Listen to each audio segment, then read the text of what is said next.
Hello guys, today mag-open tayo ng binili naming microwave. So, yung kanyang tatak is American Home. So, tingnan natin kung maganda ba siya. So guys, bago natin siya open, tanggalin yung mga tape. Ayun, sa loob meron din siyang tape. Pagkatapos niyan, papakita ko sa inyo yung mga warranty. Ito yung warranty. Yan. Tapos ito yung manual. And ito naman yung book, yung cooking recipes niya. So meron din siyang free. Tapos yan, ikakabit natin yung glass. So dapat sakto lang yung lagay natin para iikot siya. Yan, ipot natin ng konti.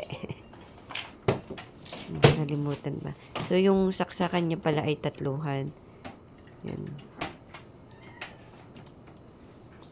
Try natin kung umiikot ba. Set muna natin siya dun sa express cooking. So, pagka sinabing express cooking, ayun yung mabilisan lamang. Ayan. So, 1 minute lang.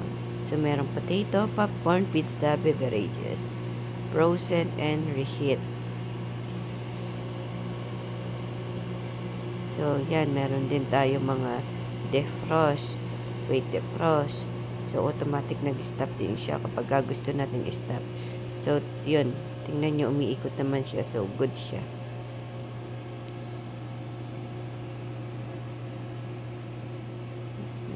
And then, kapag natapos siya, may lumalabas siyang end sa dulo. Yun. Okay naman siya. So far, okay ang American Homes. So, sa American Homes, yan, 23 liters yung kanyang capacity.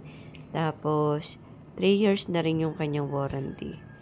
So, kapag may nasira, so, nandyan si American Homes para ayusin. Ito po guys, testingin natin yung pagka-cross. Ang gamit ang nabili nating American Home na 23 liters na microwave oven. So, ito yung ating biniling frozen na ribs. Ano natin. Ensure lang natin na walang plastic na iwan. So, lalagyan natin sa loob. Sa loob. Sasaksakin natin pala. Ayan ha.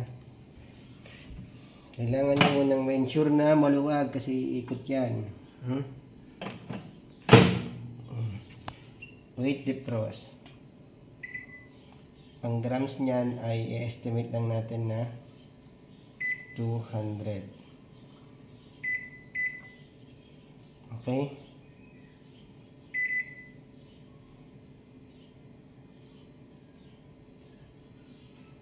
Pagkalagay natin, start na po natin, no?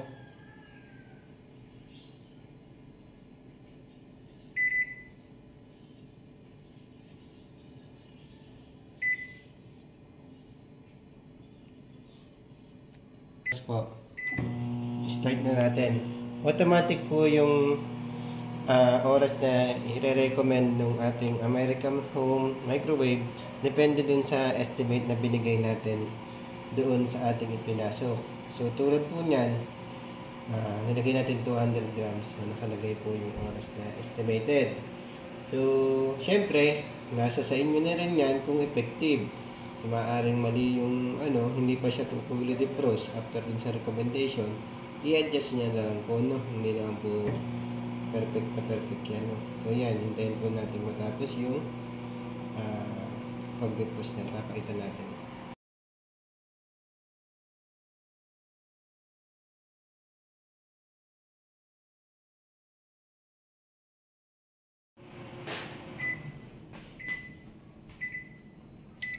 Ayan, tapos na po siya mga amisis. Open lang po natin. Tingnan natin ang resulta. Ayan.